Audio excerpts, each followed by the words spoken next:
Cedric, thank you. First of all, can I just echo Alan's comments and thanks to Norad for hosting this seminar. It's a really great pleasure to be here. Shame about the weather. It was lovely yesterday. I come from OCHA's Civil Military Coordination section in Geneva, so I'm not an evaluator as such, but certainly subject to the outcomes of certainly this study.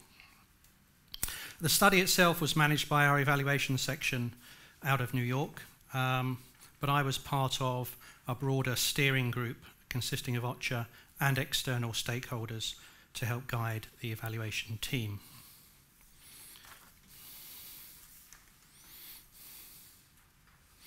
The title in the program I see is Evaluation of Civil Military Relations in terms of this study, but actually this study was an evaluation of OCHA's role in humanitarian civil military coordination, so slightly narrower than maybe you were expecting. It was commissioned, as I said, by OCHA's Policy and Studies branch.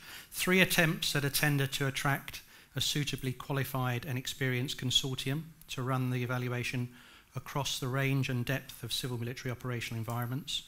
And we chose a company called, or my policy branch chose a company called Universalia, a Canadian-based consortium. Partway through the process, additional subject matter expertise was recognised by Universalia that they needed in terms of understanding that civil military relation and environment across that huge range of spectrums. The study itself took about 9 months to complete and was finalised in December last year. And currently a management response plan to the 14 recommendations has recently been finalised and submitted to our own senior management team for endorsement. So that's the stage we're at the moment.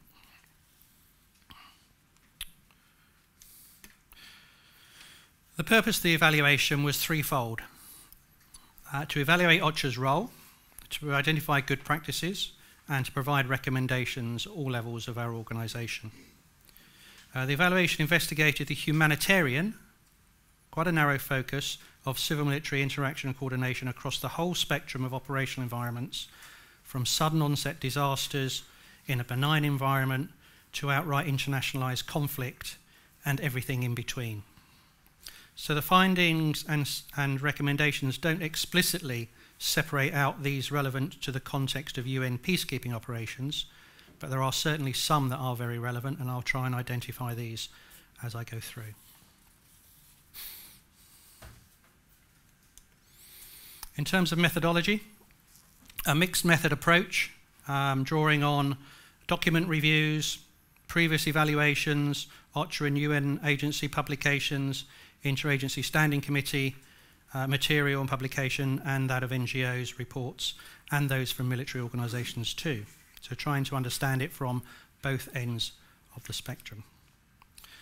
An extensive survey that targets 3 categories of respondents: staff in our own offices, members of the interagency standing committee involved in civil military coordination relations, and cluster leads from the global cluster groups. And also then field missions to 5 countries: Afghanistan, Haiti, Colombia, South Sudan, and Somalia, and 2 of our regional offices.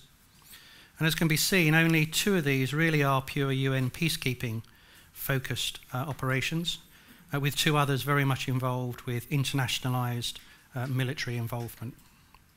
And in addition, there were 2 desk reviews of humanitarian military relations in the subject of Libya, the North African crisis, and the ongoing crisis in Pakistan, both from a complex emergency and a natural disaster stance. And a whole host of interviews conducted with different target groups of respondents: OCHA staff, representatives, national and international NGOs, military forces, UN agencies, and donor member states.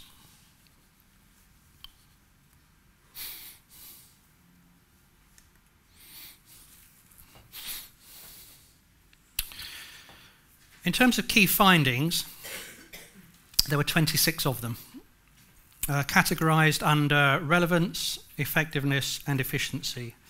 And some of the more pertinent ones to this forum are summarised here and on the next slide.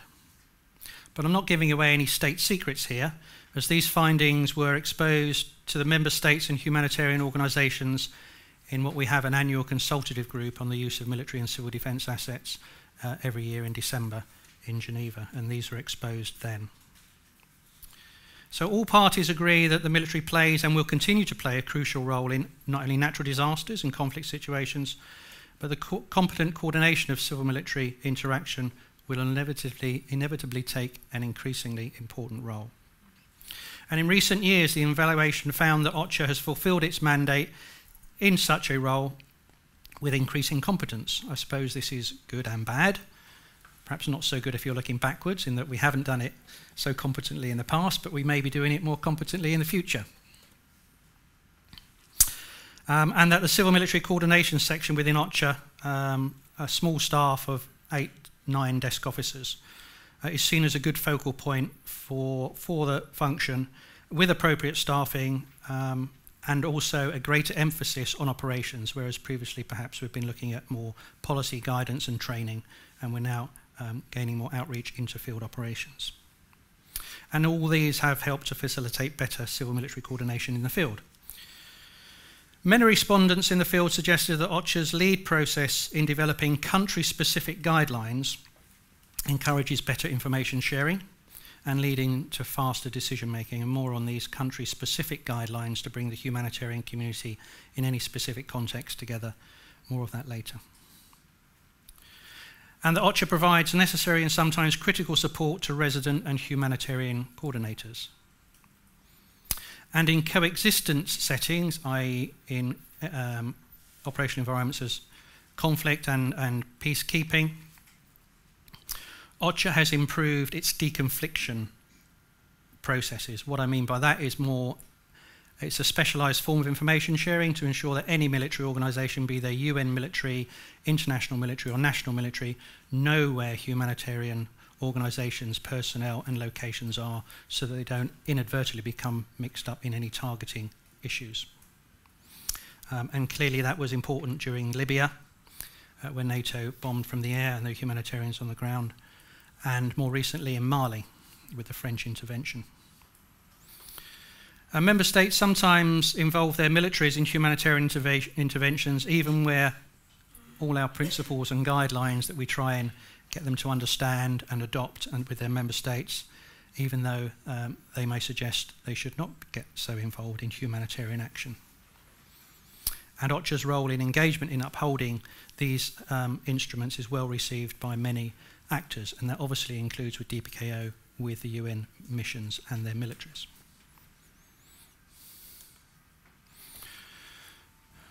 On the second page of key findings, there are clearly room for improvement for OCHA. And while opinions regarding OCHA's suitability to carry out civil-military coordination is mixed, some NGOs see OCHA as less than neutral and impartial. We have UN in front of our name. Many of the evaluation respondents have a more positive view, and it seems that most thought that no other organisation seems to be better placed to assume this coordination role. So somebody has to play that middleman. The UN country team and humanitarian actors working in countries with integrated missions, in coexistence situations, i.e. high-end, more conflict-related, express concern with the impartiality and neutrality of those missions and OCHA's association with them. And not only impartiality and neutrality, but also those efforts related to state building and stabilisation. The study found that OCHA demonstrated success in balancing the interests of the humanitarian and the military actors in this regard, but has given insufficient attention to challenges in the integrated mission context, such as perhaps, and we can talk in question time, protection of civilians, use of military and civil defence assets for humanitarian purposes, and the use of armed escorts, to name but three. So despite the generally positive perception of OCHA's overall effectiveness in the civil military coordination function, results on the ground suggest that it needs to place more emphasis on mainstreaming and systemising UN civil military coordination in our organisational structures at field level and broader headquarters entities. Now, interestingly, the World Food Programme have just embarked on a 3-year programme to mainstream civil-military coordination into their organisation to ensure consistency and coherency of view throughout the World Food Programme globally. In terms of monitoring and evaluation, it was felt by the evaluation team that assessing the efficiency of OCHAs is challenging in the absence of commonly accepted indicators and data to measure elements such as how military assets are used, the speed of deployment of those military assets to help in humanitarian situations, and for what purpose. And that the monitoring and evaluation of the UN SIMCORD function remains ad hoc. So data collection, reporting, conducting reviews, collating results into best practices and lessons learned are not yet systematic. And OCHA has also faced challenges in managing its knowledge on UN SIMCORD among the various field offices and in identifying lessons learned and good practices in civil-military coordination. And lastly, in terms of the pertinent key findings, in terms of training and capacity building, while our dedicated specialist officers, SIMCORD officers in the field, and the majority of our own heads of offices felt they had adequate training, it appears that the training has not reached sufficient numbers of other relevant groups, such as cluster leads, our other OCHA staff in headquarters and in the field, humanitarian coordinators, and NGOs.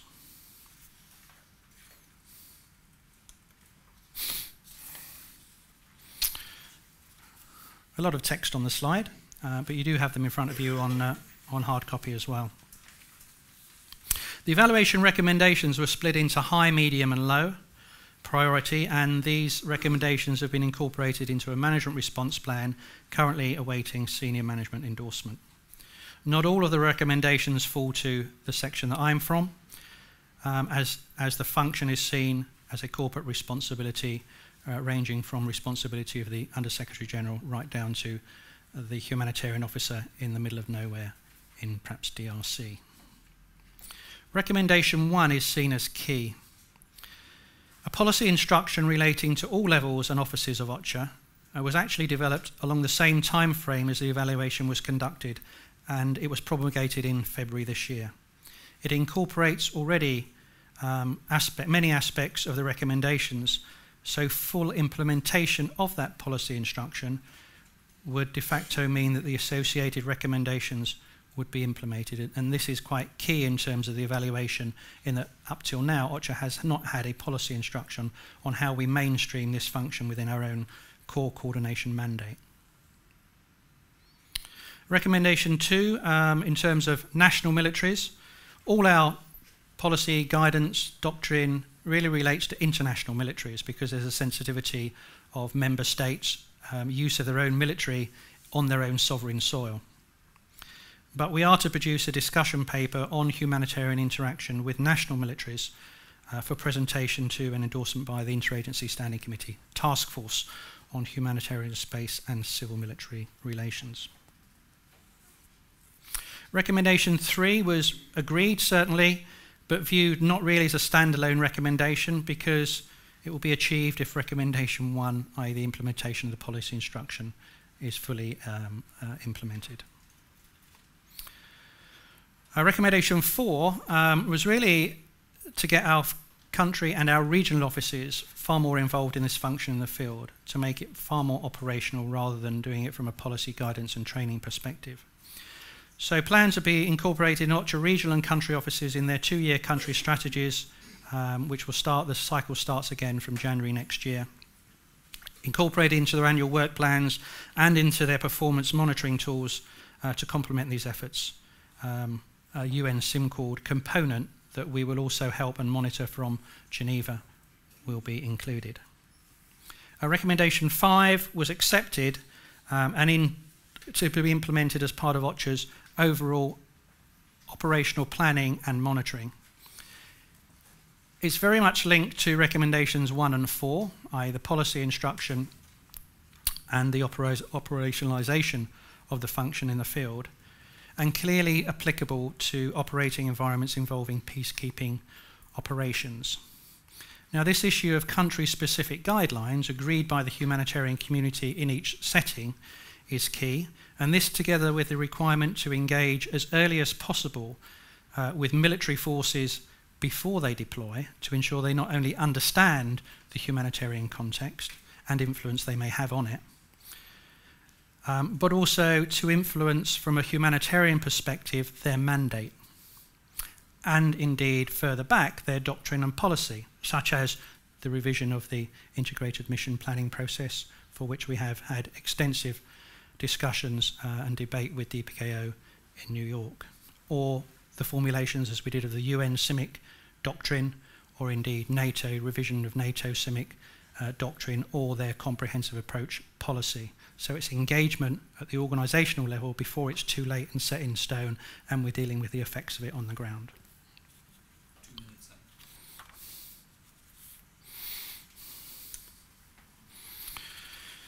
In terms of the medium recommendations, recommendation 6 is perhaps a more general recommendation for OCHA for civil military coordination, but it is intended to create an online community of practice so that there is a portal and a platform for best practice sharing and information exchange. And recommendation 7, in terms of the engagement more systematically with DPKO, is clearly one related to peacekeeping operations.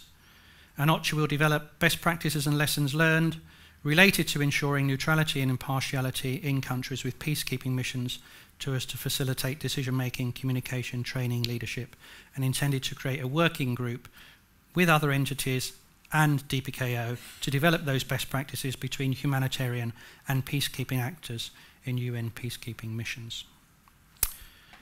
Number 8, recommendation 8, to be incorporated into our own outreach and partnership strategies. And recommendation 9, part of the management response, but could prove a little challenging to implement, another assessment on our educational programs.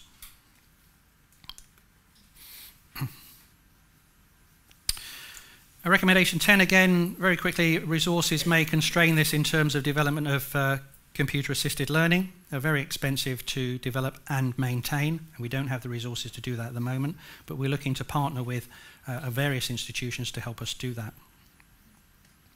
And we're also developing a Train the Trainer module to be delivered through UN peacekeeping training centres so that they understand the humanitarian issues they may come across. Recommendation 11, already been incorporated into our course, participant targeting and attendance. And recommendation 12, in terms of increased emphasis on pre-deployment training of militaries, seen as a wider humanitarian community responsibility, but we will provide a guidance note on why and how to do that. But we're looking to generate more resources within the community for various agencies to help us do that. And lastly, the last two recommendations, low priority. 13 was accepted, but recommended not to be reported against, as it seems to be that it would just be an enduring requirement and therefore should never come to an end. And the last one, 14, accepted, but recommended not to be reported against on the grounds that it's covered by recommendation 1, the all-important implementation of our own internal policy instruction. And that's it. So concludes my presentation, but obviously happy to take further questions in plenary.